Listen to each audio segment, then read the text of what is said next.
So one of the first questions that you might have for me is that anytime you've done a diet or any form of caloric restriction in the past, you do pretty well within the first couple of days, but then you really start to get hit with those whopping cravings and desires to indulge in foods that you know are going to completely derail your progress, and you push them off as long as you can, but then eventually you start to cave in, and then that causes a negative spiral in which you end up gaining more weight than you had before, and it leaves you completely demoralized and makes you want to stay away from diets completely. Your first question is what might be causing that, and then your second question is there any way to mitigate that? And the answer is yes. The three main causes for these cravings is that you're tired, you're bored, or you're stressed. And you might be saying, why would that cause me to have cravings? Well, think about it this way. All those things have in common is that from a psychological perspective, they cause you discomfort or pain. In the psychological world, they call it negative emotion. And then what you want is to cure that by having positive emotion, or what we would call pleasure. And that happens inside of your brain. It releases a molecule called dopamine whenever you experience pleasure.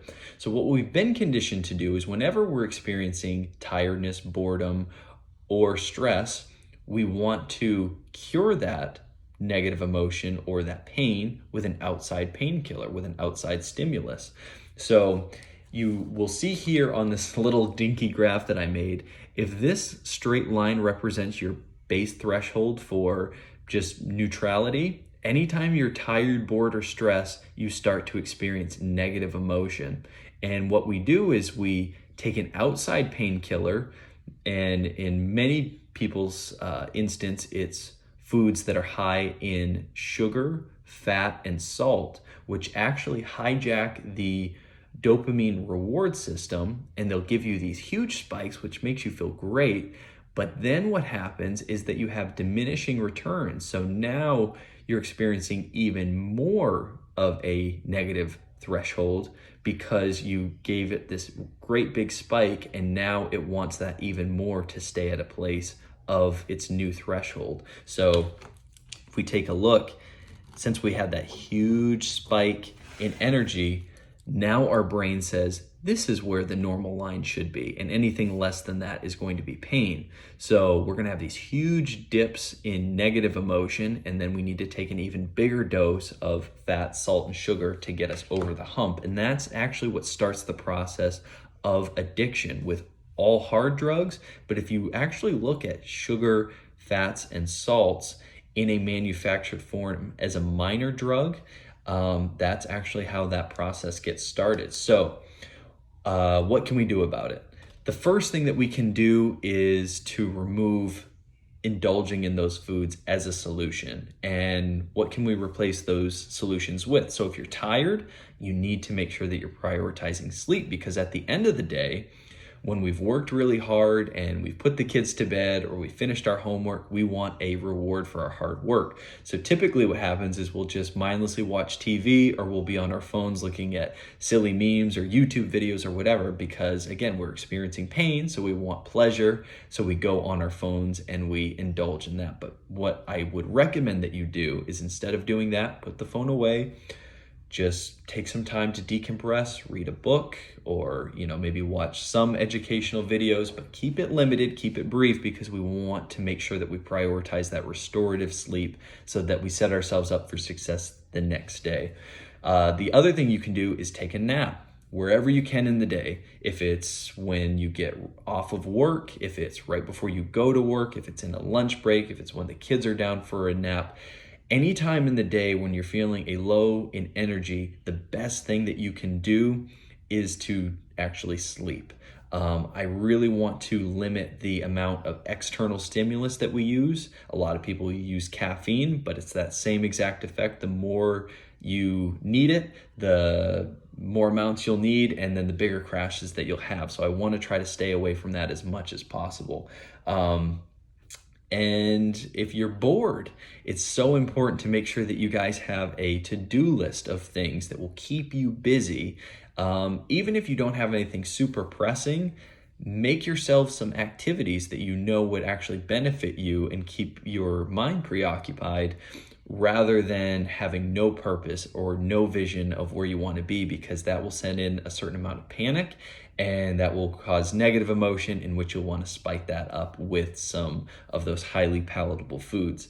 So, and then the last thing is if you're stressed. So it might be work stressors, or it might be stresses at home. It might be you're studying for a test, or you're preparing for a job interview or something like that, where you're experiencing a form of negative emotion. And instead of soothing this with a form of external stimulus like fat, salts, and sugars, you might say to yourself, I'm going to go for a walk and I'm going to think through my thoughts and kind of get myself collected. Or I'm going to talk on the phone with a friend and help process some of these emotions that I might be feeling. So that's one of the main reasons why you're having those cravings, is because you're experiencing negative emotion, that you want to then get back to a place where you're elated and that you're pain-free.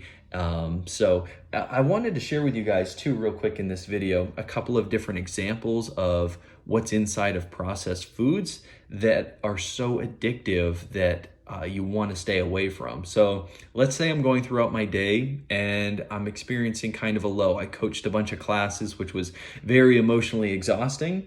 And I'm staying at my brother's house, so he has these little kids biscuits for his daughter, my niece. And some of the foods inside of here are wheat flour, which any sort of flours or starches are broken down as sugars inside of the body. So it has sugar. It actually has legitimate cane sugar in here. It has sunflower oil, which is a form of fat.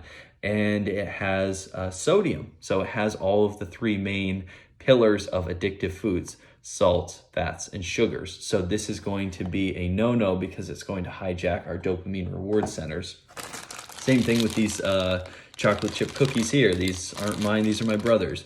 It has sugar. It has dextrose, which is it's an artificial form of sugar. It has ethanol alcohol, which is another artificial sweetener in it. It has cane sugar, and it has sodium, it has sea salt, and it has butter in here, creams and other natural flavors. So this is high in sugar, fats, and salts, which is going to hijack our dopamine reward centers. This is going to be much more tempting, and you're going to want to consume it when you're tired, bored, or stressed. The same thing with this coffee creamer. It has sugar in it. It has vegetable oil, which is a form of fat, and it has, I'm sure, salt in here somewhere, or some other form of salt. But you get the idea, is that almost all of these foods that are highly processed contain a combination of these three ingredients, which are that's why they taste so good, is because it's giving us a ton of dopamine receptors. And when we have those receptors, that gives us positive emotion, but it's very temporary and it's a huge spike, and then it has tremendous diminishing returns. So keep that in mind. That is what's causing you those cravings. And in order to cure it, you need the proper remedy, not an external pill or substance, but an internal means of dealing with those.